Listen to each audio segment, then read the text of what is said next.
Bonjour mes chers élèves, comment allez-vous? Ça va bien, je l'espère. Mes chers élèves, la séance d'aujourd'hui sera consacrée au lexique ou bien vocabulaire, le contexte et le sens d'un mot. L'objectif de cette leçon, c'est de comprendre comment le contexte permet de saisir le sens d'un mot. D'après ce titre, on peut comprendre qu'on a un seul mot, il peut y avoir différents sens. Comment on va le comprendre nous? Moi, je ne sais pas. Comment le comprendre? C'est-à-dire, il faut le mettre, ce mot, dans une phrase ou bien dans un contexte. Et ce contexte ou bien cette phrase, ou bien le petit texte, c'est lui qui va m'indiquer quel sens je vais choisir. Alors, pour vous faciliter la compréhension de cette leçon, je vous ai choisi une série de fiches avec des images et bien sûr en couleur. Ça va vous aider à mieux comprendre. Et j'espère qu'à la fin de cette séance, vous puissiez me suivre et comprendre. Bon, on commence. Alors tout d'abord, regardez, on a ici 3 petites illustrations ou bien 3 petites images. Je vais lire la première consigne, lis les 3 phrases et souligne le mot qui est utilisé à chaque fois pour décrire les images. Regardez bien. Nicole se regarde dans une glace. Olivier patine sur la glace. Damien mange une glace à la framboise. Donc, comme vous regardez ici, 3 images différentes, mais il y a le mot glace qui se répète.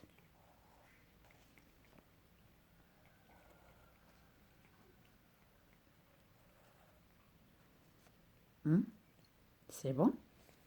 Donc, 3 images différentes, aucun rapport entre les 3, mais il y a le mot glace qui se répète dans ces 3 illustrations. Maintenant, je passe à la consigne 2 pour mieux comprendre. Voici l'article du dictionnaire sur ce mot. Pour chaque image, écris le numéro de la définition qui correspond au bon sens du mot glace. Donc, on a cherché dans le dictionnaire sur le mot glace et on a trouvé ces 3 définitions. C'est un article du dictionnaire. Je vais lire ce petit article. Glace, c'est un nom féminin. La première définition, c'est une glace, c'est-à-dire c'est une plaque de verre dans laquelle on peut se voir. C'est un miroir. Deuxième définition, la glace, c'est de l'eau qui a gelé, c'est-à-dire à basse température. 3. Une glace, c'est une crème très froide. Donc, si on regarde la première illustration, Nicole se regarde dans une glace, c'est-à-dire elle va prendre la première définition. C'est une plaque de verre dans laquelle on peut se voir. C'est un miroir. Donc, je vais écrire ici numéro 1, c'est-à-dire c'est la première définition. Deuxième image, la glace, c'est de l'eau qui a gelé. Alors, regardez ici, Olivier, qu'est-ce qu'elle fait? Elle patine. Elle joue du patinage sur la glace. Et quelle glace? C'est de l'eau qui a été gelée à des températures qui sont très basses, c'est-à-dire moins de 0 degré, c'est-à-dire soit moins 6, moins 20. L'eau, si on le met dans le congélateur à basse température qui est inférieure à 0 degré Celsius, elle va devenir glace. Donc ici, c'est numéro 2, c'est de l'eau qui a été gelée. Troisième définition, une glace, c'est une crème très froide, délicieuse, bien sûr. Regarde Damien, il se régale avec une glace, avec sa glace à la framboise. Donc ici, c'est numéro 3.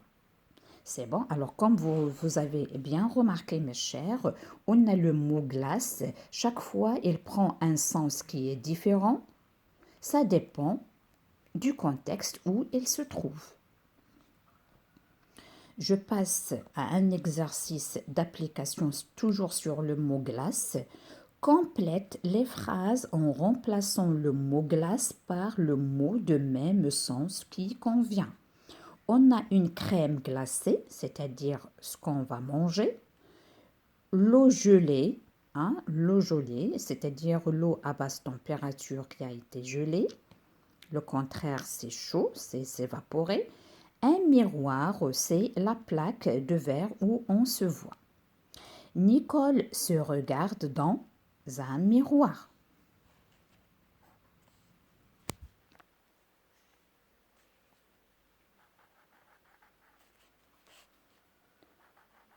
Dans un miroir.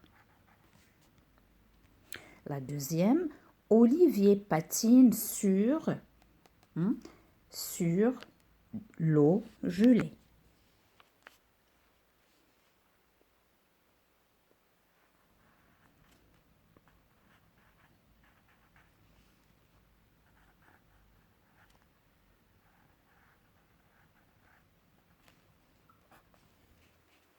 La troisième, Damien mange. Qu'est-ce qu'il mange? Il mange une crème glacée. C'est la dernière définition. Mange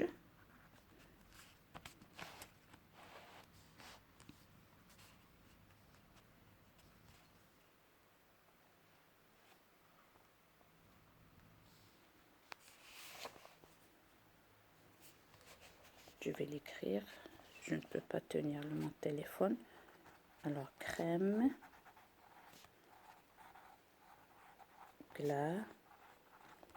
une crème glacée. C'est bon? Alors maintenant, je vais passer à un autre exemple pour mieux comprendre. Là aussi avec des images ou bien avec des images ou bien des illustrations en couleur. Alors, lis les différentes définitions, puis écris pour chaque dessin le numéro qui correspond à la définition du mot. Fais de même pour chaque phrase. Alors, on a ici deux images, on a deux définitions et on a des phrases où on a utilisé ce mot. Alors, on a cuisine. Cuisine a deux sens. Premier sens, pièce de la maison où l'on fait à manger. Donc, c'est une pièce à la maison, ou bien une chambre à la maison, d'accord, où on prépare à manger. Le lieu.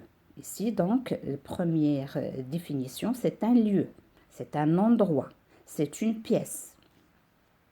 2. Faire la cuisine, c'est-à-dire préparer à manger. Faire la cuisine, c'est-à-dire préparer à manger. Donc, je vais voir les deux illustrations. Alors, comme vous voyez ici, la voici. La cuisine, c'est un endroit alors où il y a les instruments avec quoi on prépare à manger, il y a le potager, il y a le l'évier, il y a la cuisinière, on va trouver même réfrigérateur, on a la table à manger si on mange si on mange, c'est-à-dire dans la cuisine. On trouve la salle à manger ou bien une table avec des chaises. On peut trouver le four et ainsi de suite. Donc ici, je vais prendre la définition numéro 1 qui est une pièce de la maison. Pour deuxièmement, regardez, ici c'est une grande casserole avec une main, avec une cuillère qui est en train de remuer. C'est le sens numéro 2. Le sens numéro 2, c'est-à-dire faire la cuisine ou bien préparer à manger.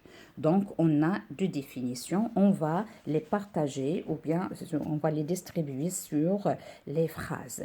Alors, papa fait la cuisine. Alors, aujourd'hui, maman, elle se repose. Alors, c'est papa qui est entré dans la cuisine pour nous préparer à manger. Donc, c'est numéro 2. Donc, papa prépare la cuisine ce soir.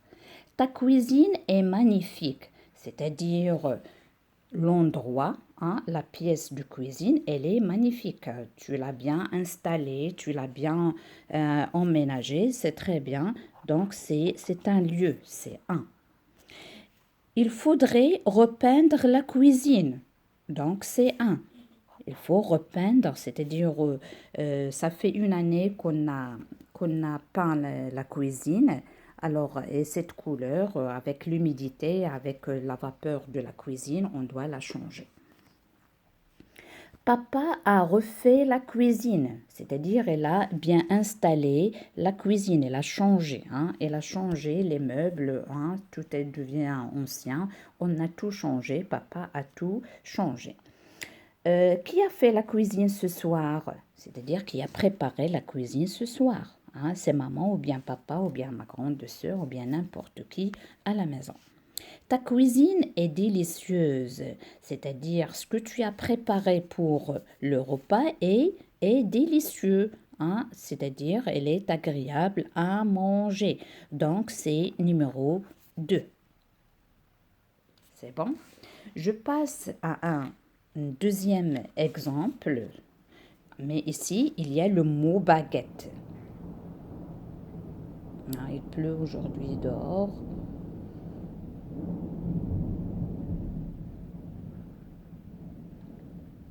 Alors, baguette, elle a trois sens. C'est un long morceau de bois pour jouer du tambour. Deuxièmement, il peut prendre, c'est une sorte de pain long et mince. Troisième explication, fin morceau de bois utilisé pour les Chinois pour les manger. Alors, les voici les trois baguettes, hein, et chaque fois, elle a un sens différent. Donc, la première, long morceau de bois pour jouer du tambour. Donc, c'est ici numéro un. D'accord? C'est ça le tambour avec quoi ils jouent les enfants. Deuxième explication, sorte de pain lent et mince, hein. Alors, c'est ça le pain, bien sûr, c'est deux. Alors, le pain, lorsqu'il se prépare, soit il est sous forme de baguette, soit de forme rond. Mais ici, on a le mot baguette. Troisièmement, fin morceau de bois utilisé par les Chinois pour manger. Alors, c'est ici numéro 3. C'est bon? Alors, je vais lire maintenant chaque phrase et on va lui donner son chiffre ou bien son nombre convenable. C'est difficile de manger avec des baguettes. Bien sûr, avec les baguettes chinoises, hein. Nous, on mange avec les doigts naturels, les baguettes naturelles. On a 5 doigts, hein, et on mange avec on tient le pain ou bien n'importe avec le pouce, hein. Alors, je vais vous montrer le pouce, l'index et le majeur. Alors, ça, c'est nous, on utilise pour manger. Et les Chinois, ils utilisent les baguettes pour manger. C'est difficile de manger avec. Donc, pour les Chinois, donc c'est la définition numéro 3. Cette baguette est racise. Alors, cette baguette est racise, c'est-à-dire elle est ancienne, n'est pas fraîche. C'est-à-dire ce pain n'est pas frais, hein. Le contraire, c'est racise, c'est-à-dire ancien. Va à la boulangerie et achète 2 baguettes. Bien sûr, qu'est-ce qu'elle va acheter à la boulangerie? C'est du pain, c'est numéro 2. J'ai tapé trop fort, j'ai cassé une baguette. Alors, où on va taper? Bien sûr, sur le tambour. Donc, c'est la définition numéro 1 et je vais l'écrire ici. C'est bon, vous avez bien saisi, mes chers élèves? Alors, je passe à un autre exemple, le mot bois. Alors, le mot bois, c'est ça, hein, le bois. Alors, on a, ça c'est du bois et ça c'est la petite forêt. Là aussi, on l'a vu dans les synonymes, forêt, ça veut dire bois. Donc, on a la définition numéro 1. Alors, c'est une matière dont les arbres sont faits. C'est ça, le bois. Deuxièmement, c'est une petite forêt. C'est ici. Donc ici, je vais mettre 1 et là, je vais mettre 2. La petite forêt. Maintenant, les phrases. Promène-nous dans les bois. Alors, promenons-nous dans les bois, c'est-à-dire dans la petite forêt. Et vous connaissez la petite chanson, promenons-nous dans les bois. Et ça, pour se cacher du loup hein, qui vient nous chercher, hein, d'accord? Alors, j'aime toucher le bois. J'aime toucher le bois, c'est-à-dire j'aime toucher hein, la matière. Il s'est perdu dans le bois, il s'est perdu dans la forêt, comme la fable ou bien le conte de Petit Chaperon Rouge qui s'est perdu dans la forêt, ou bien Boucle d'Or et les trois ours. Hein. Boucle d'Or, il est allé, et c'est à l'occasion, aujourd'hui c'est le 21 mars, c'est la fête des mamans. Alors je souhaite bonne fête à toutes les mamans. Alors, Boucle d'Or, il s'est perdu dans la forêt. Il est allé chercher des feuilles pour cueillir des feuilles et les offrir à sa chère maman. Mais malheureusement, il s'est perdu dans la forêt. Il est entré dans une petite maison ou bien une petite cabane en bois où ils habitaient les trois ours. Alors, hein, c'est une longue histoire. Je vous conseille de bien la lire. Elle est magnifique. Elle est magnifique et c'est très bien. Et ça va vous aider pour améliorer votre français. Hein, la lecture des petites histoires, la lecture des petits contes. On passe à la phrase suivante. Ce jouet est en bois. Alors, ce jouet est en bois, c'est-à-dire en matière, hein, la matière du bois, et c'est mieux que la matière du plastique. Hein. Hein, plastique, elle est néfaste pour les petits-enfants. Le fer, c'est dangereux, donc en bois, et c'est bien. Le loup habite au fond du bois, c'est-à-dire au fond de la forêt, c'est-à-dire numéro 2. Le pirate a une jambe en bois, c'est-à-dire il a perdu sa jambe, hein, mais on lui a fabriqué une jambe en matière du bois. C'est bon, mes chers? Alors, je passe au dernier exemple ici dans cette fiche. Course. Alors, le mot course aussi, il a deux sens. Faire des courses, faire des achats. Donc, c'est ici. C'est aller au supermarché ou bien aux grands espaces où on se commercialise, on achète tout ce qu'on a besoin avec chariot, etc. Deuxième explication, faire une course, c'est-à-dire courir pour arriver le premier. Alors ces deux enfants, ils font de la course qui va venir, hein, une compétition qui va venir en premier, c'est-à-dire marcher et à course marcher, c'est-à-dire avec une rapidité. J'ai dépensé 10 euros en course, 10 euros, ou bien 10 dirhams, etc., c'est-à-dire faire du marché. C'est un. Deuxième, j'ai gagné les deux courses, c'est-à-dire elle a battu le record dans deux courses successives. Elle a gagné la première course et la deuxième course. Alors, je vais passer à ma troisième fiche, la dernière, pour vous donner d'autres exemples. Alors là, on a caisse. Caisse, elle a trois significations. Regardez. Vous avez bien regardé. Alors ici, la première définition, c'est un coffre de rangement. Donc, c'est celui-là. C'est un grand coffre de rangement.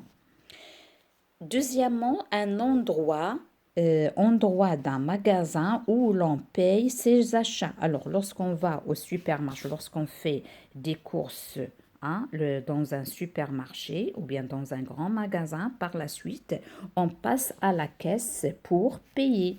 Et qui paye, bien sûr, c'est papa ou maman. La dernière, grosse caisse, gros tambour. Donc, c'est 3, d'accord? Ou c'est un instrument de musique.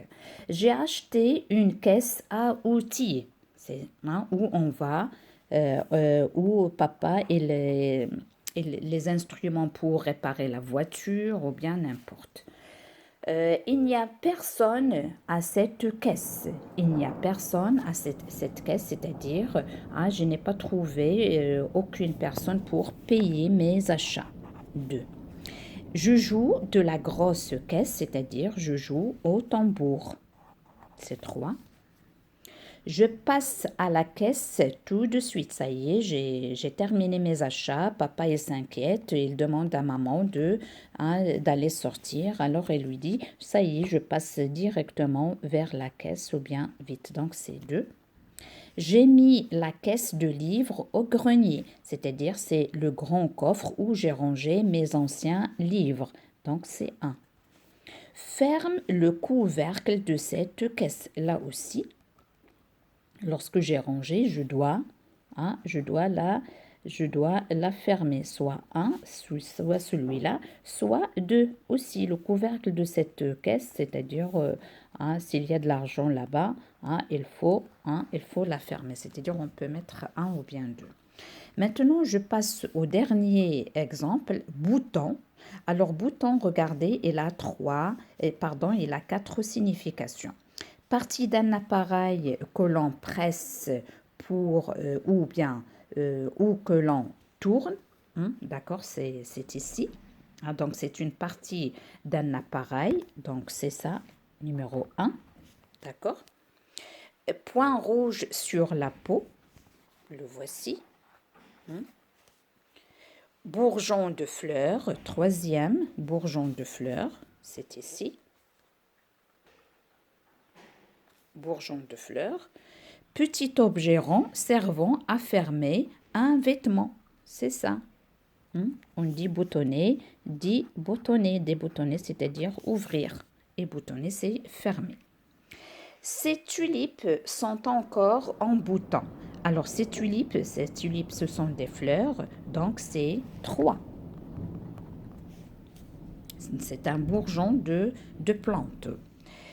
Ilsa a eu le visage couvert de boutons. Elle a des petits boutons sur son visage. Elle doit faire attention à sa nourriture, moins de matière grasse et du chocolat. J'ai un grand bouton sur le nez, là aussi, c'est 2. Elle a de la fièvre, alors si on a de la fièvre, on a des boutons sur le visage ou bien à côté du nez. Appuie sur ce bouton, c'est-à-dire celui-là de cet appareil. Donc, c'est numéro 1. J'ai perdu le bouton de mon pantalon, c'est-à-dire 4. Il faut tourner ce bouton pour régler la radio. Là aussi, c'est une partie de l'appareil, d'un appareil, donc c'est 1. Tous ces boutons me dérangent, c'est-à-dire les boutons qu'on a sur le visage. Alors, mes chers élèves, je viens de terminer cette séance d'explication les différents sens d'un mot. Ce que vous devez bien retenir, mes chers, c'est qu'un mot, il peut avoir plusieurs significations, plusieurs sens. Ça dépend du contexte où elle se trouve. Ça dépend de la phrase où elle s'est mise. Ça dépend du texte où elle est intégrée. Alors, j'espère que j'ai essayé de vous faciliter, de vous simplifier cette leçon et je vous donne rendez-vous à une prochaine vidéo pour faire les exercices du livret d'activité. D'ici là, je vous quitte. Au revoir, à bientôt.